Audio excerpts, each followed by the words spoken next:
ਅਸੀਂ 70-80 ਬੰਦੇ ਜਿਹੜੇ ਨੇ ਬਿਊਰੋਕਰੈਟਸ ਬਾਕੀ ਜਿਨ੍ਹਾਂ ਨੇ ਸਰਵਿਸ ਕੀਤੀ ਹੈ ਜਾਂ ਸਰਵਿਸ ਵਿੱਚ ਹਨ 8-10 ਬੰਦੇ ਜਿਹੜੇ ਆ ਉਹ ਜਥੇਦਾਰ ਮੁਕਰਰ ਕੀਤੇ ਨੇ। ਕੋਈ ਪਟਿਆਲੇ ਨੇ, ਕੋਈ ਲੁਧਿਆਣੇ ਨੇ, ਕੋਈ ਆਰਮਡ ਫੋਰਸਿਸ ਦੇ ਨੇ, ਕੋਈ ਸਿਵਲੀਅਨ ਆਫਿਸਰਸ ਨੇ, ਕੋਈ IAS IPS ਚੋਂ ਨੇ। ਇਹ ਸ਼ੁਰੂ ਅਸੀਂ ਕੀਤਾ ਆਪਣੇ IAS ਅਫਸਰ, IPS ਅਫਸਰ, ਕੋਈ ਇੰਜੀਨੀਅਰਸ, ਹੌਲੀ ਹੌਲੀ ਫੌਜ ਦਿਆਂ ਨੂੰ ਵੀ ਵਿਚਾਰਿਆਂ ਨੂੰ ਵਿੱਚ ਲਿਆਂਦਾ। ਉਹ ਬੜੇ ਜੋਸ਼ ਵਿੱਚ ਨੇ। ਤੁਹਾਡੀ ਸੰਸਦ 'ਚ ਕਿਹੜਾ ਮੁੱਦਾ ਚੱਕਿਆ ਜਾਊਗਾ, ਕਿਸ ਤਰ੍ਹਾਂ ਦਾ ਉਹਦਾ ਹੋਊਗਾ, ਉਹਦੇ ਬਾਰੇ ਕੁਝ ਪਲੈਨਿੰਗ ਕੀਤੀ ਹੈ? ਤੁਸੀਂ ਸ਼ਹਿਰਾਂ ਦੇ ਵਿੱਚੋਂ ਕਿਉਂ ਨਹੀਂ ਲੈ ਜਾਂਦੇ ਫੌਜ ਵਾਲਿਆਂ, ਕਿਉਂ ਨਹੀਂ ਗਨ ਫੋਰਟ ਇਕੱਠਾ ਕਰਕੇ ਲੈ ਜਾਂਦੇ? ਕਿਉਂ ਤੁਹਾਡਾ ਉਹ ਪਿੰਡਾਂ ਵਿੱਚੋਂ ਆਉਂਦਾ? ਸਾਨੂੰ ਇਹ ਦਿਖਾ ਦੇਣ ਵੀ ਕਿਹੜਾ ਸ਼ਹਿਰ ਛੋਟਾ ਜਾਂ ਵੱਡਾ ਸੈਨੀਟਾਈਜ਼ ਕੀਤਾ ਜਾਂਦਾ। ਅਸੀਂ ਹਰ ਰੋਜ਼ ਸੈਨੀਟਾਈਜ਼ ਕਰਦੇ ਹਾਂ। ਸਿੰਘੂ ਬਾਰਡਰ ਹੋਇਆ, ਟੀਕਰੀ ਹੋਇਆ, ਹੋਰ ਹੋਇਆ।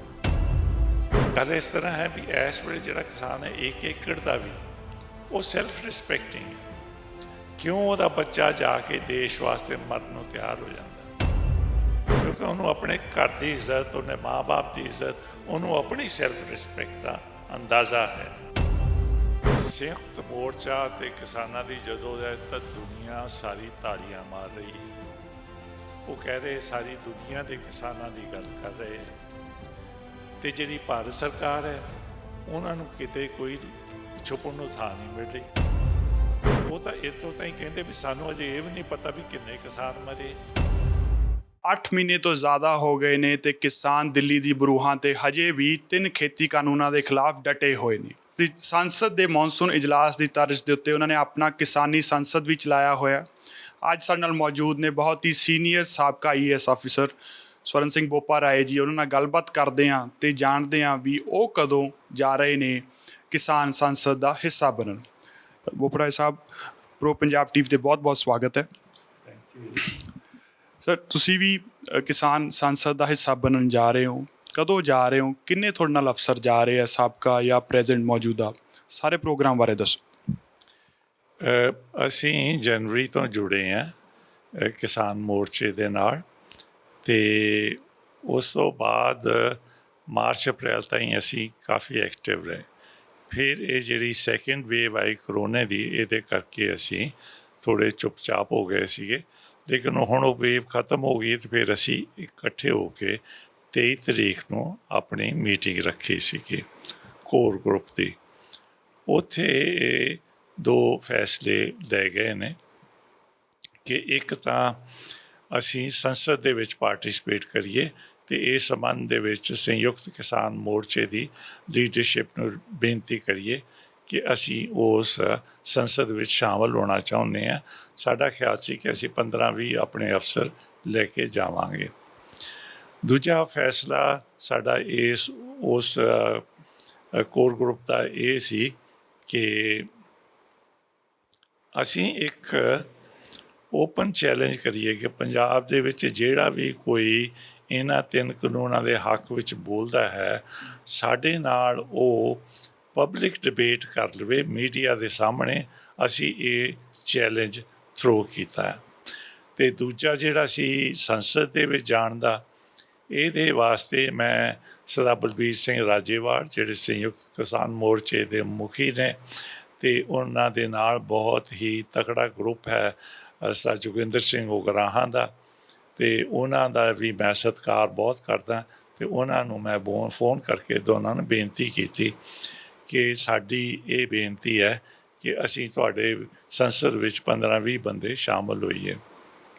2 ਦਿਨਾਂ ਬਾਅਦ ਉਹਨਾਂ ਦਾ ਜਵਾਬ ਆ ਗਿਆ ਕਿ ਅਸੀਂ ਇਹ ਬਹੁਤ ਵੈਲਕਮ ਕਰਦੇ ਹਾਂ ਅਤੇ ਇਹ ਸੰਸਦ ਸਿਰਫ ਤੁਹਾਡੇ ਹੀ ਬੰਦਿਆਂ ਦੀ ਹੋਏਗੀ। ਅਤੇ ਉਹਨਾਂ ਨੇ ਕਿਹਾ ਕਿ ਅਸੀਂ 70-80 ਬੰਦੇ ਜਿਹੜੇ ਨੇ ਬਿਊਰੋਕਰੈਟਸ, ਬਾਕੀ ਜਿਨ੍ਹਾਂ ਨੇ ਸਰਵਿਸ ਕੀਤੀ ਹੈ ਜਾਂ ਸਰਵਿਸ ਵਿੱਚ ਹਨ, ਅਤੇ ਨਾਲੇ ਉਹਨਾਂ ਦੀ ਕਿਸਾਨਾਂ ਦੇ ਕੌਜ਼ ਵਾਸਤੇ ਹਮਦਰਦੀ ਹੈ ਵੀ ਉਹ ਅਸੀਂ ਲੈ ਕੇ ਆਈਏ। ਅਤੇ ਸੰਯੁਕਤ ਕਿਸਾਨ ਮੋਰਚੇ ਦੀ ਲੀਡਰਸ਼ਿਪ ਸਾਰੀ ਉੱਥੇ ਉਸ ਦਿਨ ਸੰਸਦ ਦੇ ਵਿੱਚ ਹਾਜ਼ਰ ਹੋਏਗੀ ਅਤੇ ਉੱਥੇ ਇਹ ਸੰਸਦ ਸਾਰੀ ਜਿਹੜੀ ਹੈ ਕਾਰਵਾਈ ਹੈ ਕੰਡਕਟ ਕੀਤੀ ਜਾਏਗੀ।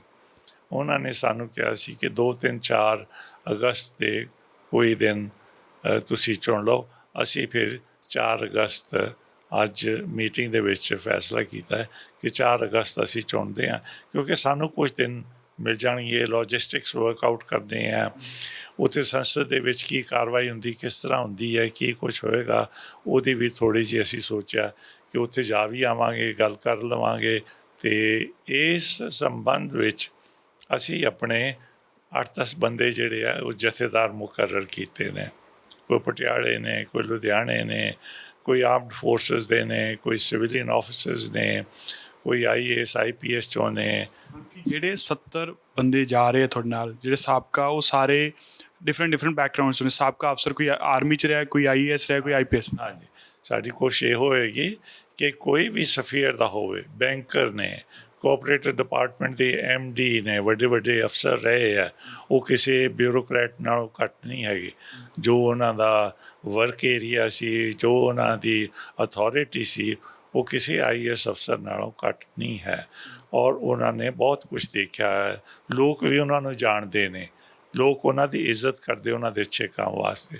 ਸੋ ਇਹੋ ਜਿਹੇ ਸਾਰੇ ਬੰਦੇ ਭਾਵੇਂ ਪੁਲਿਸ ਵਿੱਚੋਂ ਨੇ, ਭਾਵੇਂ IAS ਵਿੱਚੋਂ ਨੇ, ਭਾਵੇਂ IPS ਵਿੱਚੋਂ, ਭਾਵੇਂ ਸਰਵਿਸਿਜ਼ ਵਿੱਚੋਂ, ਭਾਵੇਂ ਐਕਸ ਸਰਵਿਸਮੈਨ ਜਾਂ ਸਰਵਿੰਗ, ਜਿਹੜਾ ਵੀ ਜਾਣਾ ਚਾਹਵੇ, ਜਿਨ੍ਹਾਂ ਦੀ ਹਮਦਰਦੀ ਕਿਸਾਨ ਦੇ ਕੌਜ਼ ਨਾਲ ਹੈ, ਉਹਨਾਂ ਨੂੰ ਅਸੀਂ ਲੈ ਕੇ ਜਾਵਾਂਗੇ। ਫੋਰਮ ਬਾਰੇ ਜ਼ਰੂਰ ਦੱਸ ਦਿਓ, ਇਹ 'ਚ ਕੌਣ ਮੈਂਬਰ ਪਾਰਟ ਨੇ, ਕਿੰਨੇ ਕੁ ਮੈਂਬਰ ਨੇ, ਅਤੇ ਆਉਣਾ ਕੀ ਤੁਸੀਂ ਇਹਨੂੰ ਵਧਾਉਣ ਵਾਸਤੇ ਕੀ ਕਰ ਰਹੇ ਹੋ?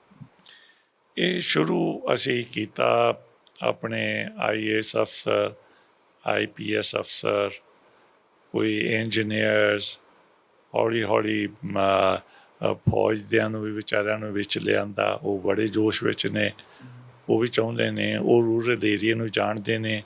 ਹਰ ਅਫਸਰ ਜਿਹੜਾ ਹੈ ਉਹਨੇ ਪੇਂਡੂ ਲਾਈਫ, ਬਿਕੋਜ਼ ਆਰਮਡ ਫੋਰਸਿਸ ਦੇ ਵਿੱਚ ਇਹ ਹੈ ਕਿ ਤੁਹਾਨੂੰ ਹਰ ਕਿਸੇ ਦੀ ਡਿਫੀਕਲਟੀ ਦਾ ਪਤਾ ਹੋਣਾ ਚਾਹੀਦਾ ਆਪਣੇ ਸੋਲਜਰ ਦੀ, ਔਰ ਤੁਹਾਨੂੰ ਉਹ ਸੋਲਵ ਕਰਨ ਦੇ ਵਿੱਚ ਮਦਦ ਕਰਨੀ ਚਾਹੀਦੀ ਹੈ। ਸੋ ਉਹ ਸਾਰੇ ਜੋਸ਼ ਦੇ ਨਾਲ ਆਏ। ਹਾਂ, ਅਤੇ ਜੁਡੀਸ਼ਰੀ ਵੀ ਹੈ ਵਿੱਚ, ਪ੍ਰੈਸ ਵਾਲੇ ਵੀ ਹੈਗੇ ਆ। ਹਰ ਕੋਈ ਜਿਹੜਾ ਇੰਟੈਲੀਜੈਂਸੀਆ ਦਾ ਹਰ ਸੈਕਟਰ ਹੈਗਾ, ਉਹ ਇਹਦੇ ਵਿੱਚ ਸਾਡੇ ਨਾਲ ਹੌਲੀ ਸ਼ਾਮਲ ਹੋ ਗਏ ਆ। ਅਤੇ ਅਸੀਂ ਹੁਣ ਇੱਕ ਬਰੋਡ ਸਪੈਕਟਰਮ ਉਹਦਾ ਨਾਮ ਰੱਖਿਆ ਕਿਰਤੀ ਕਿਸਾਨ ਫੋਰਮ। ਕੋਈ ਉਹਦੇ ਵਿੱਚ IAS ਨਹੀਂ, ਕੋਈ ਕੁਛ ਨਹੀਂ ਹੈ। ਅਤੇ ਇਹ ਇੱਕ ਫੋਰਮ ਹੈ ਸਾਡਾ ਜਿਹੜਾ ਅਸੀਂ ਤਿਆਰ ਕੀਤਾ ਹੈ। ਇਹ ਫੋਰਮ ਦੇ ਲਗਭਗ 100 ਦੇ ਕਰੀਬ ਜਿਹੜੇ ਬੰਦੇ ਹੈਗੇ, ਉਹ ਕਿਸਾਨ ਸੰਸਦ 'ਚ ਜਾ ਰਹੇ ਹੈ। ਅਤੇ ਹਮੇਸ਼ਾ ਇੱਕ ਉਹ ਜਿਹੜੀ ਕਿਸਾਨ ਸੰਸਦ ਹੈ, ਜਿਵੇਂ ਹੁਣ ਪਿੱਛੇ ਜੇ ਆਲ ਲੇਡੀਜ਼ ਸੀਗੀਆਂ, ਅਤੇ ਮੁੱਦੇ ਚੱਕੇ ਜਾਂਦੇ ਆ, ਤਾਂ ਤੁਹਾਡੀ ਸੰਸਦ 'ਚ ਕਿਹੜਾ ਮੁੱਦਾ ਚੱਕਿਆ ਜਾਊਗਾ, ਕਿਸ ਤਰ੍ਹਾਂ ਦਾ ਉਹਦਾ ਹੋਊਗਾ, ਉਹਦੇ ਬਾਰੇ ਕੁਛ ਪਲੈਨਿੰਗ ਕੀਤੀ ਹੈ? ਦੇਖੋ, ਹਰ ਆਦਮੀ ਦੀ ਤਰਕ ਡਿਫਰੈਂਟ ਹੁੰਦਾ, ਹਰ ਆਦਮੀ ਦਾ ਐਕਸਪੀਰੀਅੰਸ ਡਿਫਰੈਂਟ ਹੁੰਦਾ। ਬੇਸਿਕ ਚੀਜ਼ਾਂ ਤਾਂ ਅਸੀਂ ਇਹਨਾਂ ਨੂੰ ਹੀ, ਜਾਂ ਕਿਸਾਨ ਪੱਖੀ ਚੀਜ਼ਾਂ, ਜਾਂ ਜਿਵੇਂ ਹੁਣ ਮੈਂ ਤੁਹਾਨੂੰ ਦੱਸਦਾ ਵੀ ਇਹ ਤਾਂ ਹਮਲਾ ਹੈ ਕਿਸਾਨਾਂ ਦੀ ਇੱਜ਼ਤ ਦੇ ਉੱਪਰ, ਉਹਨਾਂ ਨੂੰ ਗੁਲਾਮ ਬਣਾਉਣ 'ਤੇ ਹੈ। ਇਹੋ ਜਿਹੇ ਮਸਲੇ ਅਸੀਂ ਉੱਥੇ ਪ੍ਰਜੈਂਟ ਕਰਾਂਗੇ ਵੀ ਕੀ ਅਸੀਂ ਮਾਰਨਾ ਚਾਹੁੰਦੇ ਹਾਂ, ਕੀ ਅਸੀਂ ਡਿਫੈਂਸ ਸੈਕਟਰ ਆਪਣਾ ਖ਼ਤਮ ਕਰਨਾ ਚਾਹੁੰਦੇ ਹਾਂ। ਤੁਸੀਂ ਸ਼ਹਿਰਾਂ ਦੇ ਵਿੱਚੋਂ ਕਿਉਂ ਨਹੀਂ ਲੈ ਜਾਂਦੇ ਫੌਜ ਵਾਲਿਆਂ ਨੂੰ? ਕਿਉਂ ਨਹੀਂ ਗਨ ਫੋਰਟ ਇਕੱਠਾ ਕਰਕੇ ਲੈ ਜਾਂਦੇ? ਕਿਉਂ ਤੁਹਾਡਾ ਉਹ ਪਿੰਡਾਂ ਵਿੱਚੋਂ ਆਉਂਦਾ? ਕਿ ਕਿਵੇਂ ਤੁਸੀਂ ਇਹ ਕਿਸਾਨਾਂ ਦੇ, ਜਿਵੇਂ ਉਹਨਾਂ ਦੱਸਿਆ ਵੀ ਸਾਨੂੰ ਇਹ ਦਿਖਾ ਦੇਣ ਵੀ ਕਿਹੜਾ ਸ਼ਹਿਰ ਛੋਟਾ ਜਾਂ ਵੱਡਾ ਸੈਨੀਟਾਈਜ਼ ਕੀਤਾ ਜਾਂਦਾ। ਅਸੀਂ ਹਰ ਰੋਜ਼ ਸੈਨੀਟਾਈਜ਼ ਕਰਦੇ ਹਾਂ। ਸਿੰਘੂ ਬਾਰਡਰ ਹੋਇਆ, ਟੀਕਰੀ ਹੋਇਆ, ਹੋਰ ਹੋਇਆ। ਅਤੇ ਸਰ, ਤੁਸੀਂ ਇਸ ਸੰਘਰਸ਼ ਨਾਲ ਕਦੋਂ ਤੋਂ ਜੁੜੇ ਹੋਏ ਹੋ? ਕਿਉਂਕਿ ਸਰਕਾਰਾਂ ਹਮੇਸ਼ਾ ਕੋਸ਼ਿਸ਼ ਕਰਦੀਆਂ ਵੰਡੀ ਪਾਉਣ ਦੀਆਂ। ਉਹ ਪੇਂਡੂ ਦੇ ਬਾਣੀਆਂ ਨੂੰ ਕੁਛ ਹੋਰ ਗੱਲ ਕਹਿੰਦੇ ਆ, ਵਰਕਰ ਨੂੰ ਕੁਛ ਹੋਰ ਕਹਿੰਦੇ ਆ। ਉਹ ਵੰਡੀਆਂ ਪਾਉਣ ਦੀ ਕੋਸ਼ਿਸ਼ ਕਰਦੇ। ਇਹ ਸੰਯੁਕਤ ਮੋਰਚੇ ਨੇ ਹਰ ਕਿਸੇ ਨੂੰ ਨਾਲ ਲਿਆ, ਇਕੱਠੇ ਲਿਆ, ਆੜ੍ਹਤੀਆਂ ਨੂੰ ਵੀ ਇਕੱਠੇ ਕੀਤਾ, ਨਾਲ ਜੋੜਿਆ ਹੈ। ਕਿਉਂਕਿ ਇਹਦੇ ਨਾਲ ਸਾਡੀ ਜਿਹੜੀ 50% ਭਾਰਤ ਵਰਸ਼ ਹੈ, ਉਹਦੀ ਲਾਈਫ ਡੀਸਟੇਬਲਾਈਜੇਸ਼ਨ ਹੋਣ ਜਾ ਰਹੀ ਹੈ ਇਸ ਪ੍ਰੋਗਰਾਮ ਦੇ ਹੇਠਾਂ। ਗੱਲ ਇਸ ਤਰ੍ਹਾਂ ਹੈ ਵੀ ਇਸ ਵੇਲੇ ਜਿਹੜਾ ਕਿਸਾਨ ਹੈ, 1 ਏਕੜ ਦਾ ਵੀ, ਉਹ ਸੈਲਫ ਰਿਸਪੈਕਟਿੰਗ ਹੈ। ਕਿਉਂ ਉਹਦਾ ਬੱਚਾ ਜਾ ਕੇ ਦੇਸ਼ ਵਾਸਤੇ ਮਰਨ ਨੂੰ ਤਿਆਰ ਹੋ ਜਾਂਦਾ? ਕਿਉਂਕਿ ਉਹਨੂੰ ਆਪਣੇ ਘਰ ਦੀ ਇੱਜ਼ਤ, ਉਹਨੇ ਮਾਂ ਬਾਪ ਦੀ ਇੱਜ਼ਤ, ਉਹਨੂੰ ਆਪਣੀ ਸੈਲਫ ਰਿਸਪੈਕਟ ਦਾ ਅੰਦਾਜ਼ਾ ਹੈ। ਔਰ ਇਹ ਅੰਦਾਜ਼ਾ ਵਗੈਰਾ ਹੈ, ਇਹ ਜ਼ਮੀਨ ਨਾਲ ਕਨੈਕਟ ਹੋਣ ਕਰਕੇ, ਇਹ ਪੇਂਡੂ ਲਾਈਫ ਨਾਲ ਕਨੈਕਟ ਹੋਣ ਕਰਕੇ ਹੁਣ ਸਾਡੇ ਉੱਥੇ ਛੋਟੇ ਤੋਂ ਛੋਟਾ ਬੰਦਾ ਵੀ ਜਿਹੜਾ ਪਿੰਡ ਦਾ ਹੈ ਉਹਦੇ ਕੋਲ ਸਾਰੇ ਸਮਾਜ ਨੇ ਘੱਟੋ ਘੱਟ ਕਨਾਲ ਕੁ ਜ਼ਮੀਨ ਉਹਨੂੰ ਹਰ ਕਿਸੇ ਨੂੰ ਦਿੱਤੀ ਹੋਈ ਹੈ, ਜਿੱਥੇ 2 ਪਸ਼ੂ ਵੀ ਰੱਖਦਾ ਉਹ ਰਹਿੰਦਾ ਵੀ ਹੈ। ਉਹਦੀ ਆਪਣੀ ਪਰਸਨੈਲਿਟੀ ਹੈ, ਉਹਦਾ ਵਿਅਕਤਿਤਵ ਹੈ। ਇਹ ਕਹਿੰਦੇ ਵੀ ਅਸੀਂ ਇਹਨਾਂ ਨੂੰ ਸ਼ਹਿਰਾਂ 'ਚ ਲੈ ਜਾਣਾ, ਉੱਥੇ ਲੈ ਵੀ ਜਿਹੜੇ ਸ਼ਹਿਰਾਂ 'ਚ ਲੈ ਕੇ ਗਏ ਉਹਨਾਂ ਦਾ ਕੀ ਹਾਲ ਹੈ, ਜਾ ਕੇ ਦੇਖੋ ਤਾਂ ਸਹੀ। ਕੋਈ ਉਹਨਾਂ ਦੀ ਕਿਸੇ ਦੀ ਕੋਈ ਸੈਲਫ ਰਿਸਪੈਕਟ ਹੈ? ਇੱਕ ਕਮਰੇ 'ਚ 5-5 6-6 ਬੰਦੇ ਤਾੜੇ ਹੁੰਦੇ ਆ, ਕਿਸੇ ਨੂੰ ਪਾਣੀ ਮਿਲਦਾ ਕਿਸੇ ਨਹੀਂ ਮਿਲਦਾ। ਉੱਥੇ ਹਰ ਬੰਦਾ ਜਿਹੜਾ ਹੈ ਉਹਦੀ ਆਪਣੀ ਜੋ ਵੀ ਲਿਵਿੰਗ ਵਾਸਤੇ ਉਹਨੂੰ ਚਾਹੀਦਾ, ਉਹਦੀ ਆਪਣੀ ਇੰਡੀਪੈਂਡੈਂਟ ਉਹਦੀ ਪ੍ਰੋਵੀਜ਼ਨ ਔਰ ਸਪਲਾਈ ਹੈਗੀ ਹੈ। ਸੋ ਇਹ ਜਿਹੜੀ ਸੈਲਫ ਰਿਸਪੈਕਟ ਹੈ 50% ਹਿੰਦੁਸਤਾਨ ਦੀ, ਔਰ ਪੁਰਾਣੇ ਜਿਹੜੇ ਸਰਫ ਹੁੰਦੇ ਸੀ, ਸਲੇਵਸ ਹੁੰਦੇ ਸੀ, ਉਹ ਹਾਲਤ ਕਰਨ ਨੂੰ ਜਾ ਰਹੇ ਨੇ ਇਹ 3 ਕਾਨੂੰਨ। ਇਹ ਜਿਹੜੀ ਪਾਲਿਸੀ ਹੈ ਅਮਰੀਕਾ ਵਿੱਚ ਵੀ ਫੇਲ ਹੋ ਚੁੱਕੀ ਹੈ, ਯੂਰਪ ਵਿੱਚ ਵੀ ਫੇਲ ਹੋ ਚੁੱਕੀ ਹੈ, ਔਰ ਉੱਥੇ ਹੁਣ ਤਾਂ ਇਸ ਤਰ੍ਹਾਂ ਦੇ ਵੀ ਕਾਨੂੰਨ ਹੋਣੇ। ਸਪੇਨ ਦੇ ਵਿੱਚ ਕਾਨੂੰਨ ਬਣਿਆ ਹੈ, ਜਰਮਨੀ ਅਤੇ ਫਰਾਂਸ ਨੇ ਇਮੀਡੀਏਟਲੀ ਰਿਟੇਲ ਪ੍ਰਾਈਸ 10-15% ਵਧਾ ਦਿੱਤੀ ਹੈ। ਬਾਕੀ ਸਾਰੀਆਂ ਸਰਕਾਰਾਂ ਕਿਉਂਕਿ ਡੈਮੋਕ੍ਰੇਸੀ ਨੂੰ ਜਾਣਦੀਆਂ ਸਮਝਦੀਆਂ ਔਰ ਉਹ ਡੈਮੋਕ੍ਰੈਟਿਕ ਤਰੀਕੇ ਵਿੱਚ ਕੰਮ ਕਰਦੀਆਂ। ਇੱਥੇ ਸਾਡੇ ਬਣਿਆ ਹੋਇਆ ਵੀ 40% ਵੋਟਾਂ ਲੈ ਕੇ ਜਾਂ 42-43 ਅਤੇ ਤੁਸੀਂ ਡਿਕਟੇਟਰ ਬਣ ਕੇ ਬੈਠ ਜਾਓ। ਇਹ ਸਾਡੀ ਡੈਮੋਕ੍ਰੇਸੀ ਦੇ ਬਿਲਕੁਲ ਖਿਲਾਫ ਹੈ, ਲੇਕਿਨ ਸਾਡੀਆਂ ਸਰਕਾਰਾਂ ਇਸ ਤਰ੍ਹਾਂ ਚੱਲਦੀਆਂ ਨੇ ਔਰ ਇਹ ਸਾਡੇ ਮੁਲਕ ਦਾ ਨੁਕਸਾਨ ਕਰਨ ਜਾ ਰਹੀਆਂ ਨੇ। ਉਹਨਾਂ ਨੂੰ ਕਿਸਾਨਾਂ ਨੇ ਸਾਫ਼ ਜ਼ਾਹਰ ਕੀਤਾ ਕਿ ਇਹਨਾਂ ਦੀ ਦੋਸਤੀ ਅਮੀਰਾਂ ਨਾਲ ਹੈ, ਉਹਨਾਂ ਨੂੰ ਉਹ ਕਰਨਾ ਚਾਹੁੰਦੇ। ਤੁਸੀਂ ਮੈਨੂੰ ਇਹ ਦੱਸੋ, ਜੇ ਤੁਹਾਡੇ ਪਿੰਡ ਵਿੱਚ ਆ ਕੇ ਕੋਈ ਧਨਾੜ 200 ਏਕੜ ਜ਼ਮੀਨ ਠੇਕੇ 'ਤੇ ਲੈ ਲੈਂਦਾ, ਠੇਕਾ ਇੰਨਾ ਦਿੰਦਾ ਜਿੰਨਾ ਉੱਥੇ ਕੋਈ ਹੋਰ ਨਹੀਂ ਦਿੰਦਾ।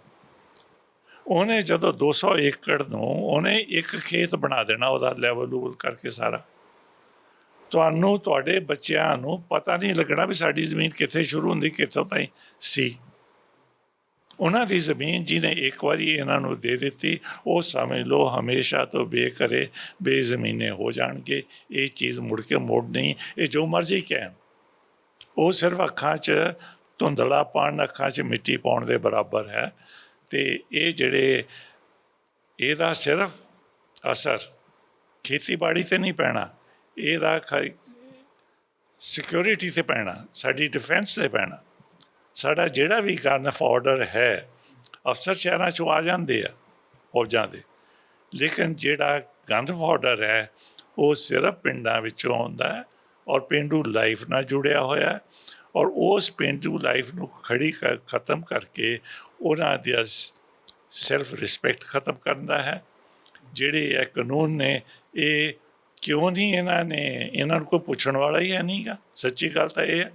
ਸਵਾਏ ਪੰਜਾਬ ਹਰਿਆਣੇ ਦੇ ਇਹ ਅਤੇ ਵੈਸਟ ਯੂਪੀ ਦੇ ਇਹ ਜਿਹੜੀਆਂ MSP ਮੁਕਰਰ ਹੋਈਆਂ, ਇਹ ਸਿਰਫ ਸਾਡੇ ਏਰੀਏ ਵਾਸਤੇ ਨਹੀਂ, ਸਾਰੇ ਮੁਲਕ ਵਾਸਤੇ ਹੈ।